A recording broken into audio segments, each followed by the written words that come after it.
Hello les amis, aujourd'hui visite de deux villes, Imdina et Rabat. Pas le Rabat que vous avez vu sur Gozo, mais le Rabat maltais dont je vous avais parlé. Deux villes qui en fait à l'époque n'en faisaient qu'une, puisque Imdina et Rabat à l'époque étaient donc une seule et même ville qui était la capitale de l'île. Sous les dominations successives, la capitale a toujours été ici, et c'est finalement l'ordre de Saint-Jean, hein, donc les chevaliers de Malte, qui ont décidé de déplacer leur capitale à La Valette, enfin dans un premier temps à Vittoriosa et puis à La Valette. Mais voilà, je vous montre ça toute la journée. Et on commence notre visite par Imdina. Imdina, dont le nom est évidemment inspiré de Médina. Médina, donc qui signifie ville en arabe. Pourquoi? Eh bien parce que ce sont les Arabes, lorsqu'ils possédaient l'île, qui ont décidé de scinder la ville de Milita en deux. Et ils ont choisi Imdina, donc la ville, comme capitale. Ville qui a d'ailleurs été fortifiée par ces Arabes, comme vous pouvez le voir. Alors on a des parties droites, ça sont des fortifications arabes, et on a des murs inclinés, et ça ce sont des fortifications de l'ordre, donc des chevaliers de Saint-Jean. Pourquoi? Eh bien tout simplement parce que la forteresse a subi au cours du temps quelques petits comment dire, coups de canif, hein. Et donc il a fallu reconstruire certains pans de murs. Et donc c'est comme ça qu'on peut distinguer les pans de murs qui ont été reconstruits par l'ordre.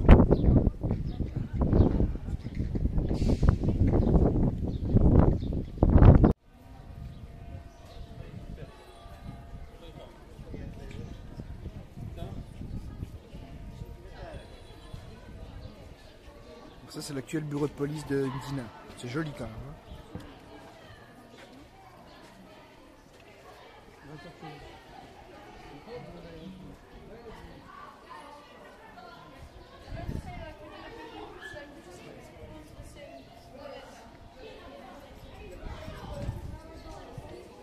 Vous voyez là des heurtoirs de porte. C'est une petite tradition ici à Malte. Dans toutes les maisons, il y a un heurtoir comme ça. Et bon, ici, cette boutique, c'est spécialisé en heurtoir.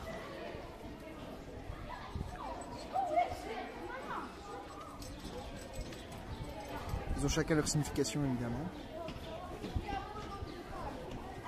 Donc ici, avec la croix de l'ordre. Regardez ici. Hop. Juste pour vous rappeler que je ferai une vidéo avec les lieux où la saison 1 de Game of Thrones a été tournée ici à Malte. Et en effet ici à Imdina, et ce sera également le cas à Rabat, il y a assez bien de scènes de la saison 1 qui ont été tournées. Et donc ça va me donner l'occasion aussi de shooter une petite capsule pour cette vidéo que je vous ai promise.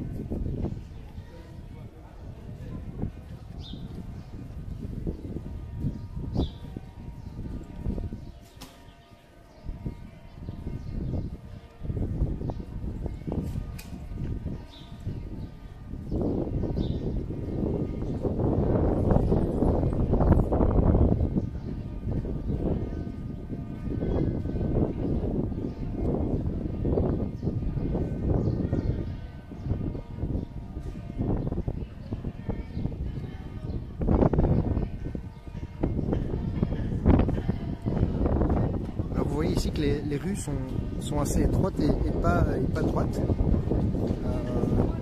En fait, c'est de la stratégie militaire. Hein.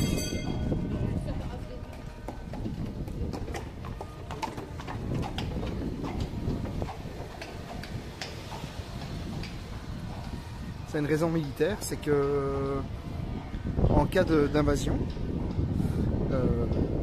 en cas de tentative de prise de la forteresse, les archers ne pouvaient pas viser de loin donc les habitants, parce qu'ils ne voyaient jamais le bout de la rue. Donc les rues sont sont conçues de manière circulaire et étroite pour cette raison.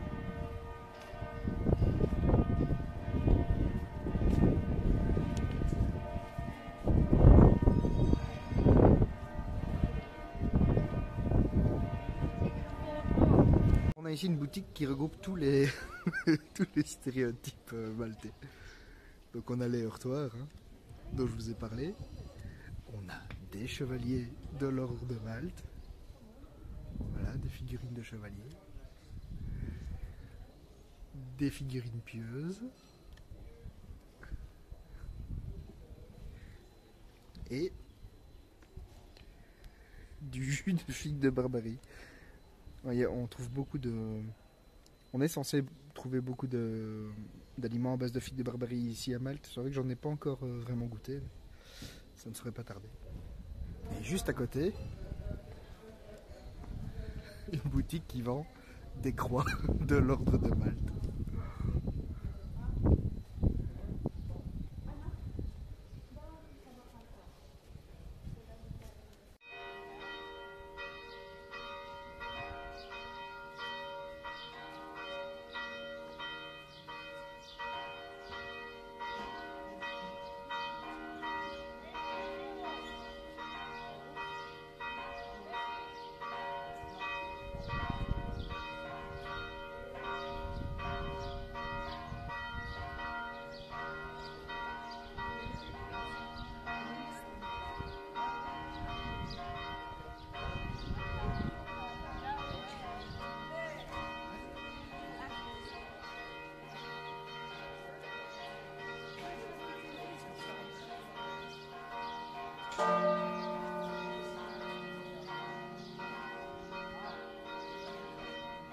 Héritage britannique oblige, les cabines téléphoniques sont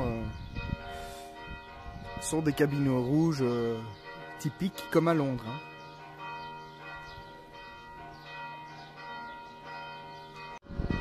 Alors on n'a pas vraiment encore eu le temps d'en parler, mais je sais pas si vous pouvez voir ici, les deux horloges, c'est la droite et c'est la gauche, n'indiquent pas toutes les deux la même heure.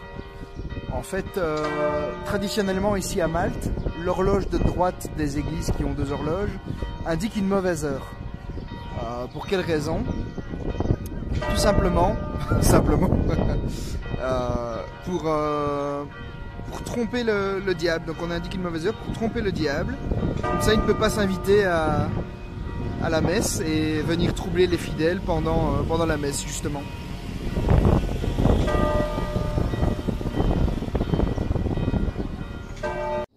Et cette architecture particulière, cette étroitesse des rues, ça a aussi une origine qui est liée à la qualité de vie en fait, des habitants de la forteresse. Pourquoi? Eh bien tout simplement parce que, et là vous allez devoir me croire sur parole parce que vous en avez déjà entendu un peu aujourd'hui, ça empêche les vents violents de pouvoir s'engouffrer, quoi. À un moment donné, ça casse le vent, quoi. Voilà. Voilà pourquoi c'est réel étroite.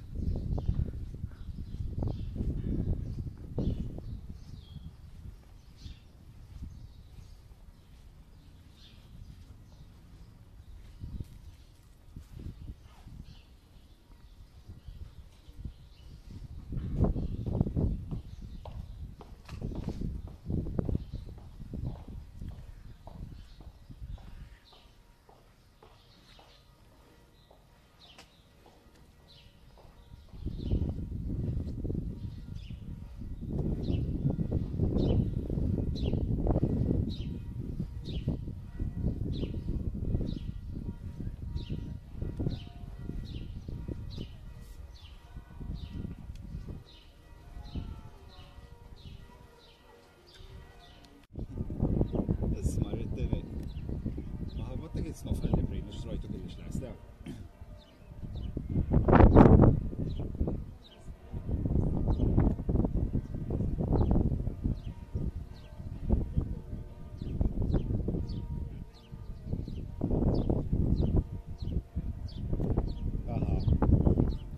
D'ici, on peut voir toute la côte nord de Malte. C'est impressionnant.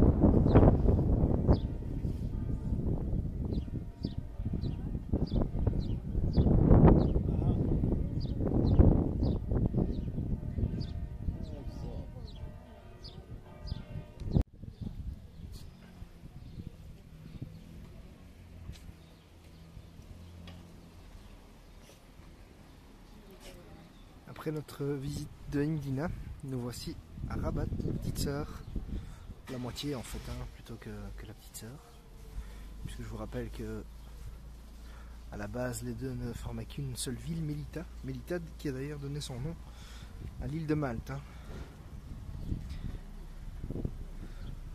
Donc voici la cathédrale, je pense, ou église Saint-Paul.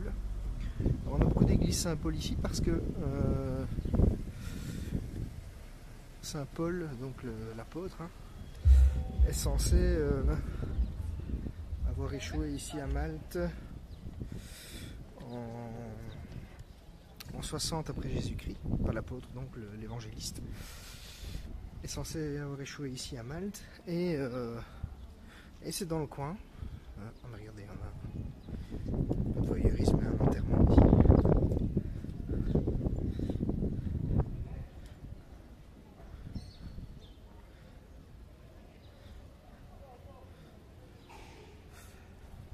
Et donc il aurait échoué ici à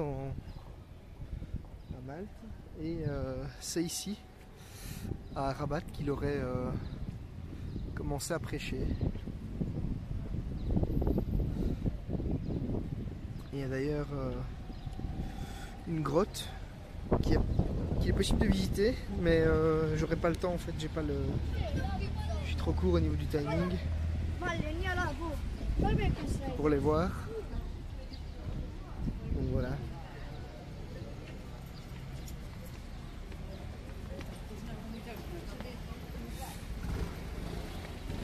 Des catacombes également. C'est pareil, hein, le timing, je serai trop court.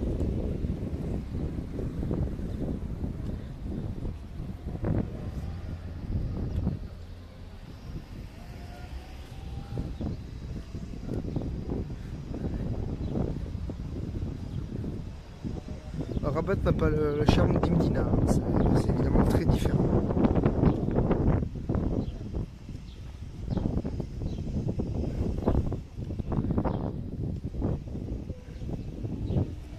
Et donc c'est ici à Rabat que le christianisme maltais serait né.